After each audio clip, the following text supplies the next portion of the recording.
Assalamualaikum warahmatullahi wabarakatuh. Bismillahirrahmanirrahim. Alhamdulillahilladzi hadana li hadza wa ma kunna linahtadiya laula an hadanallah. Asyhadu an la ilaha illallah wahdahu la syarikalah. Iyyahu na'budu wa iyyahu nasta'in. Wa asyhadu anna Muhammadan abduhu wa rasuluh. Allahumma salli wa sallim wa barik ala Muhammadin wa ala alihi wa ashabihi wa man tabi'ahum bi ihsanin ila yaumiddin, amma ba'd. Qala Allah ta'ala fi kitabihil karim, a'udzu billahi minasy syaithanir rajim.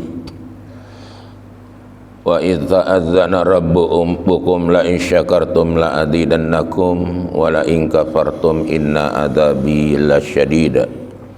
Wa qala Allah ta'ala aidan wa atakum min kulli ma sa'altumu wa in ta'uddu ni'matallahi la tuhsuha innal insana la zalumun kafar. Sadaqallah.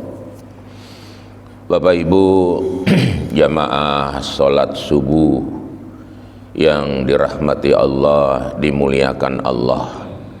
Semoga kita semua senantiasa hari demi hari ketaatan kita, kepatuhan kita semakin bertambah nilai dan kualitasnya dalam kehidupan. Rasulullah sallallahu alaihi wasallam yang maksum juga berdoa, Allahumma inni ala dzikrika wa syukrika wa husni ibadatik. Ya Allah, tolong bantulah aku agar aku menjadi hamba-Mu yang tetap mengingat-Mu.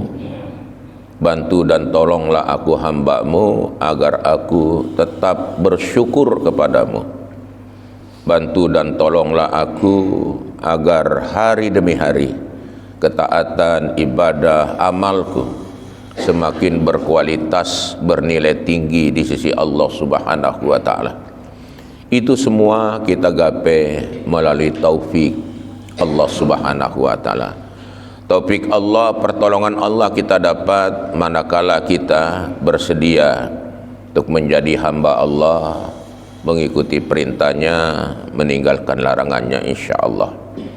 Nah, berkaitan dengan itu, coba kita bicarakan tentang kesyukuran. Ini kita ulang, walaupun kemarin kita khutbahkan.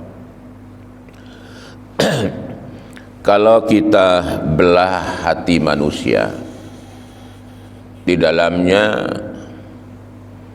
iman, sabar, syukur. Iman itu kerja hati atau roh. Kemudian syukur kerja hati dan anggota badan. Sabar adalah sikap batin untuk dapat memetik hikmah atau rahasia yang ada di dalam setiap ujian dan cobaan Allah Subhanahu wa ta'ala. Ya, makanya banyak ayat-ayat sabar, ayat-ayat syukur, ayat-ayat tentang keimanan. Nah, tensi kita pada subuh hari ini adalah kita bicara tentang syukur. Syukur itu sebagaimana bahasanya sudah kita jelaskan. Syakara yashkuru syukran tasyakkura. Artinya pandai berbalas budi. Kita kenal siapa yang berjasa, siapa yang pernah berkorban untuk diri kita. Kita hadir di muka bumi ini sebab apa? Kemudian ada bumi langit ini milik dan penciptaan siapa?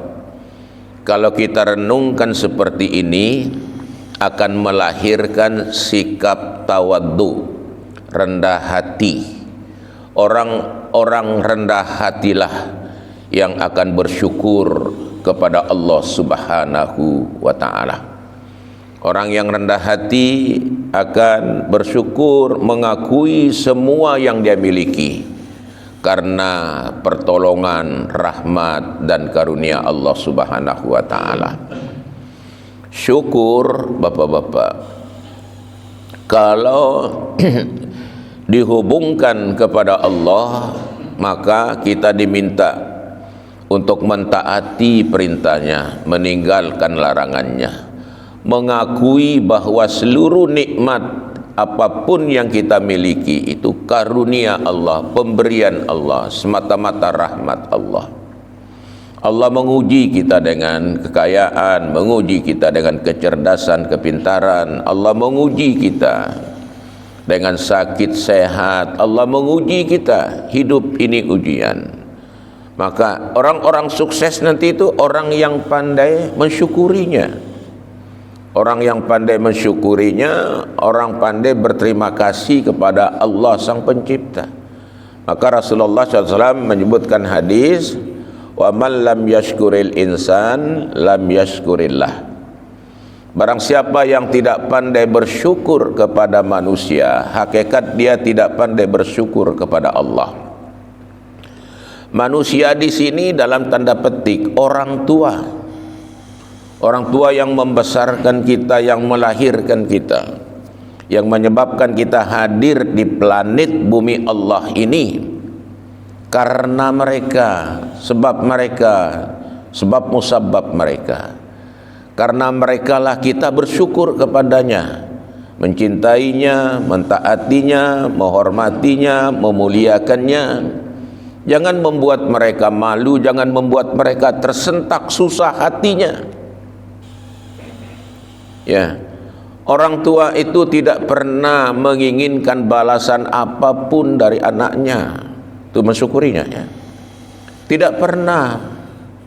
Tinggal hati kecil kita berkata. Ya.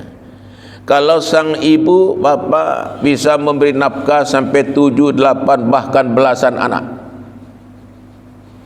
tapi anak akan diuji oleh Allah Subhanahu wa taala. Pada saat orang tua sudah menjadi uzur, apakah mereka yang 10, 11 ini dapat bersyukur dengan cara memelihara ibu bapanya? Ibu bapa dan ibu bapa bisa memelihara, membesarkan, mendidik, bahkan menyekolahkan.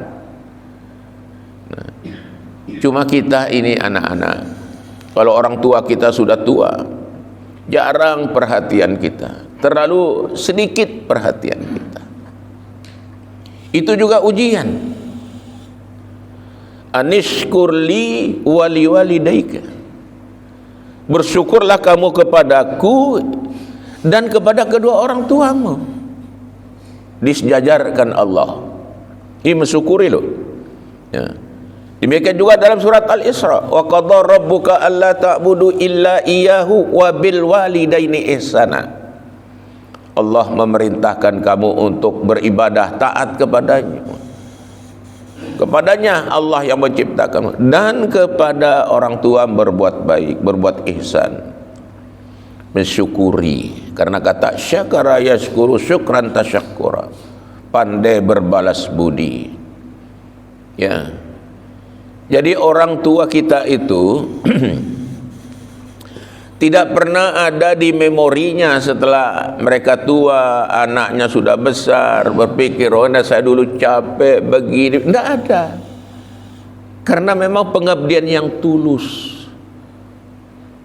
Mereka lah pahlawan yang sejati, pahlawan yang sesungguh. Mereka guru kita yang sesungguh. Mereka dokter kita yang sesungguhnya. Mereka adalah bidan kita yang sesungguhnya. Mereka adalah direktur sekolah kita yang sesungguhnya. Mereka adalah guru tentang gizi, makanan dan protein. Maka mulia mereka di hadapan Allah. Mensyukuri. Wa man lam yashkuril insan lam yashkurillah. Barang siapa yang tidak bersyukur kepada manusia, dalam tanda petik ibu dan bapak, berarti kamu tidak pandai bersyukur kepada Allah Subhanahu wa ta'ala. Belum lagi dihitung nikmat-nikmat lain. Mensyukuri nikmat Allah itu jangan lihat besar kecilnya, jangan lihat emas peraknya, jangan lihat intan berliannya, ya. Setiap tetes dari nikmat dan karunia Allah ini, Allah minta pertanggungjawab pada kita untuk mensyukurinya. Tentang air saja Allah bertanya kepada kita, afara'aitumul ma tashrabun wa antum anzaltumuhu minal muznil munzilun. Ya, di suratul Waqiah kan. Apa kamu tidak memperhatikan air yang kamu minum, yang kamu pakai setiap saat? Kalau kamu jauh dari air mati, tidakkah kamu perhatikan itu? Apakah kamu yang turunkan dari langit atau aku? Digugah akal pikir kita untuk mensyukuri nikmat Allah, karunia Allah. Nah, jadi nikmat itu dilihat bukan besar kecilnya, tapi bagaimana nikmat itu hadir kepada kita.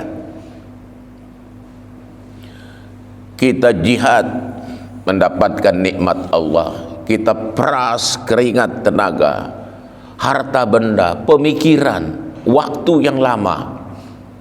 Setelah kita dapat nikmat, kadang-kadang kita kurang pandai memeliharanya. Banyak orang bisa membangun gedung-gedung besar, bisa bangun gedung berlantai-lantai,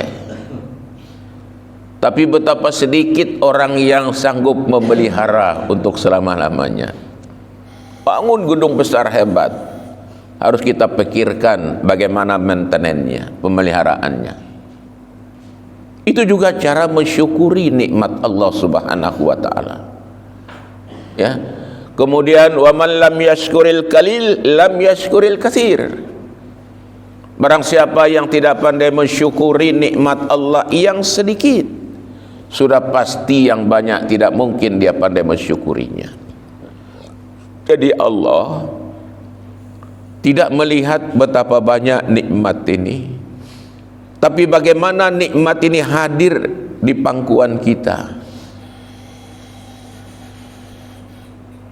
Sebab nikmat ini tidak datang tanpa karunia,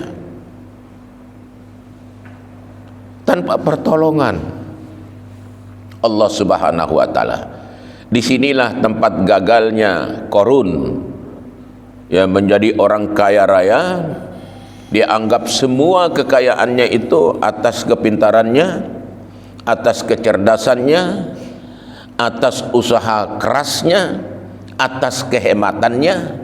Dia lupa bahwa kekayaannya itu menyebab dia kaya karena ada rahmat Allah yang diberikan kepadanya.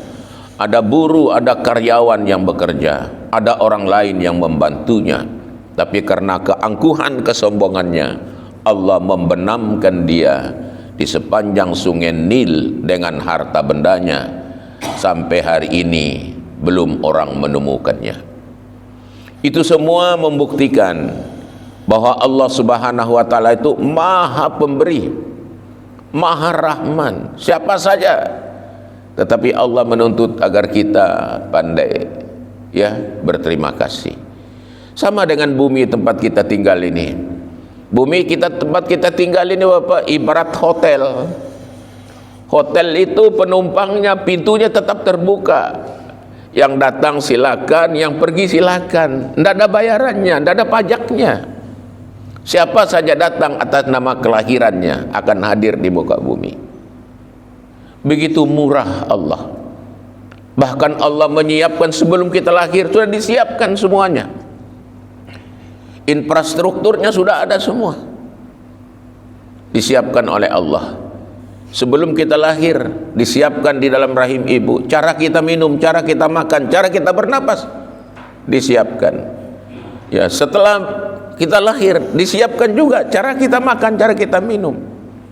Ya, kemudian diletakkan kasih sayang di dalam hati sang ibu, sehingga kita menjadi manusia dewasa hari ini, menjadi manusia seperti ini. Semua yang dituntut kita oleh Allah untuk mensyukurinya, untuk mensyukuri nikmat itu. Ya. Bahkan ketika Allah Subhanahu wa taala ya memberitakan kepada kita kalau kita ini ya di samping ketaatan kita kepada Allah, ya kita gapai surga dengan taat kepada orang tua. Gapai surga itu, karena itu bentuk kesyukuranmu. Ya. Itu digandeng, Pak. Iman, amal. Ya. Rasul, Allah, digandeng semua. Ya. Kepada taat kepada Allah, taat kepada orang tua digandeng. Betapa penting persoalannya. Tidak mungkin yang digandeng-gandeng itu makhluk oleh Allah itu karena penting persoalannya. Ya, penting dan sangat penting. Nah kemudian, Bapak-bapak,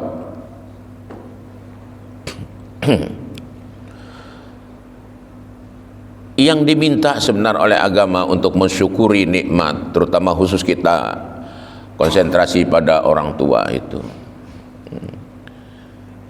memelihara mereka, perhatian kita.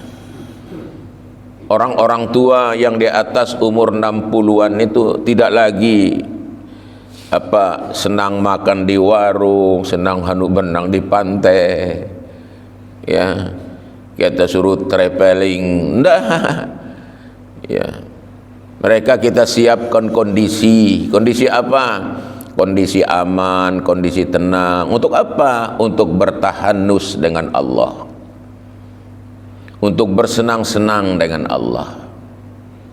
Karena mereka ini usia asirullah, usia yang ditawan oleh Allah. Karena orang ditawan oleh Allah, maka kebutuhannya dipenuhi. Ibarat seorang yang ditawan karena korupsi umpamanya, ya pasti dipenuhi apa anunya. Kalau dia sakit dia obati, kalau dia ingin minum dikasih, kalau dia ingin ditawan karena orang tawanan. Nah bagaimana tawanan Allah? Tawanan Allah, doanya diterima, dosanya diampuni, ya, amal-amalnya dilipat gandakan oleh Allah Subhanahu wa taala. Ya. Nah itu semua ya. Dosanya diampuni, aibnya ditutup. Tentang mensyukuri nikmat Allah. Nah, demikian juga ketika Rasulullah ada seorang anak, Rasulullah mengatakan kalau kamu ingin gapai surga, ya kepada ibumu, ada ibumu, ya. Surga di ibumu itu. Makanya keluar hadis al-jannatu tahta aqdamil ummahat. Surga itu ada di telapak kaki ibumu.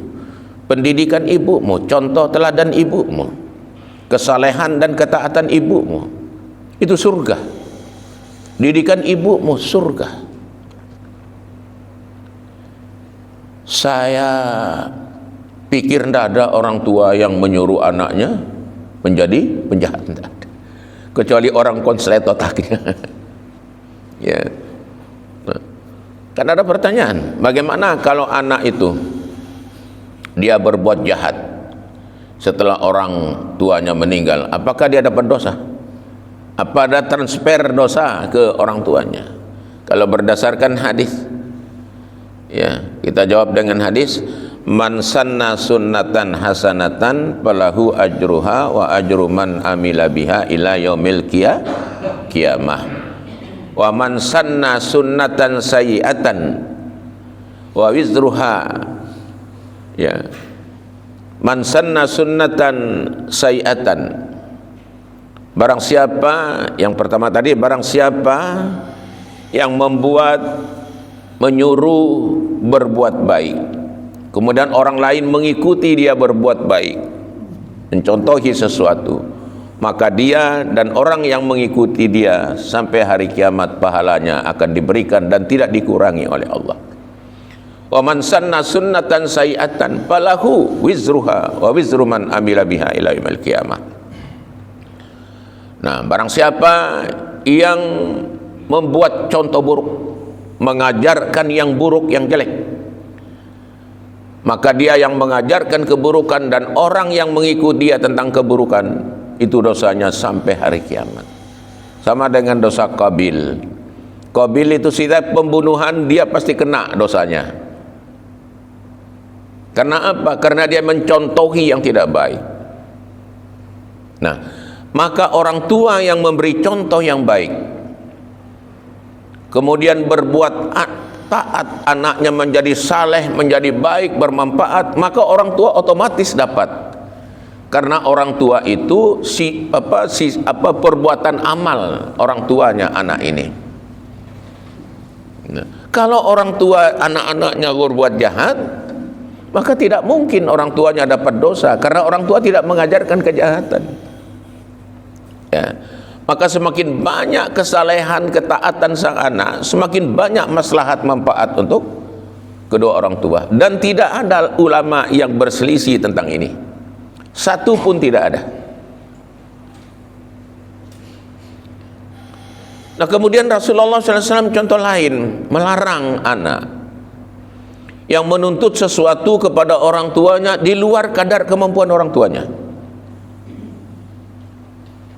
Dilarang oleh agama. Ada seorang pemuda yang kebetulan Rasulullah SAW lewat mau ke masjid, ya kira-kira umur 16, 17, 18 tahun lah. Anak laki-laki ini marah, dia caci maki bapaknya, dia caci maki ibunya karena hajatnya tidak bisa dipenuhi. Lalu Rasulullah SAW memanggil anak itu dan bersama orang tuanya. Rasulullah SAW mengatakan kepada anak ini sambil kepalanya dipegang. Apa katanya Nabi? Mal'unun. Mal'unun 3 kali. Mal'unun man sabba abuhu wa ummuhu. Terkutuklah kamu. Terkutuklah kamu. Terkutuklah kamu. Siapapun di antara kita itu yang mencaci maki bapak dan ibu, minta maaf ke ibu bapak, bertobat. Coba bayangkan, Pak. Karena ini tidak menunjukkan cara syukur. Kita dilahirkan jadi manusia, betapa syukurnya kita. Bisa disuruh sekolah, betapa syukurnya kita. Dan kita menjadi manusia, betapa syukurnya kita. Itu saja tidak bisa kita balas budi. Yang kedua, ya, Rasulullah SAW bersabda, kullu dzunubi yuakhirallahu ma syaa minha ila yaumil qiyamah illa uquqal walidain. Fa inna Allah ta'ala yu'ajjiluhu sahibuhu fid dunya qabla al-mamat. Rawahu Ahmad. Setiap dosa yang dilakukan oleh manusia tergantung kepada Allah, mau diazab segera di dunia atau tidak, itu haknya Allah, kecuali dosa durhaka kepada orang tuanya, maka disegerakan azab kehinaan di muka bumi ini, ya, disegerakan sebelum dia mati, sebelum dia meninggal dunia, belum di akhirat dilipat gandakan. Ya. Apa konsekuensinya, Bapak? Pertama, dosa besar itu setelah syirik itu adalah durhaka kepada kedua ibu bapak. Allah akan mencabut berkah umur kita, berkah ilmu kita, berkah rezeki kita, berkah amal kita akan dicabut oleh Allah manakala kedurhakaan kepada kedua orang tua. Dengan demikian, bapak-bapak, maka kita syukuri nikmat Allah ini kepada ibu bapak yang mentaatinya, mendoakannya, berbuat baik, berikan perhatian kalau mereka sudah tua. Dan terakhir sekali, bapak-bapak, ya, ada seorang sahabat ingin membalas jasa kepada ibunya. Dia kaya luar biasa. Dia punya kebun anggurnya ratusan hektar, kebun korma ratus hektar, belum tanahnya di Haibar, belum tanahnya di Handak, belum tanahnya di Taif. Ya, dia bilang kepada Rasulullah, ya Rasulullah, saya akan bayar jasa ibu saya. Ibu saya ini katanya paling gemar sholat berjamaah, tapi karena sekarang uzur beliau, maka saya akan gendong ibu saya setiap waktu datang sholat, terutama sholat subuh, karena ibu sering sholat subuh. Katanya Rasulullah, tidak bisa. Saya coba Rasulullah, katanya. Ya silahkan. Nah, lama kelamaan Pak, kan dahulu belum ada listrik, hanya lampu-lampu biasa. Satu saat, sebulan 2 bulan, satu saat begitu mau masuk ke Masjid Madinah, tersangkutlah kakinya, tersandung kakinya dengan batu, membuat kakinya luka, kukunya terkelupas. Kemudian berdetik di hatinya, kapan orang tua ini meninggal supaya saya berhenti gendong. Itu membuktikan, katanya Rasulullah SAW, tidak ada manusia yang bisa. Kamu hanya bisa membuat dia tenang, membuat dia senang, membuat dia bahagia. Kemudian kamu doakan, kamu jalankan perintah agamamu untuk mendoakan orang tuamu. Berhemat dalam hidup. Kalau kamu punya kelebihan penghasilan, kirim dia. Sebelum kamu makan, ya, kirim dia. Walaupun dia tidak butuh ada uangnya, kirim sebagai tanda bukti kecintaan itu. Walaupun 1 rupiah. Itu cara kita untuk mendapatkan berkah dari Allah Subhanahu wa taala. Dan insyaallah Bapak, nikmat-nikmat lain akan kita sampaikan di kemudian hari. Semoga ini bermanfaat. Semoga Allah ridha, memasukkan taufik ke dalam hati kita sehingga kita menjadi manusia yang berbakti kepada Allah dan mencintai kedua orang tua kita. Ya, memuliakan, menghormati, karena itu semua ibadah. Ibadah, mendengar nasihatnya ibadah. Subhanallah, betapa hebatnya agama ini. Semoga bermanfaat. Assalamualaikum warahmatullahi wabarakatuh.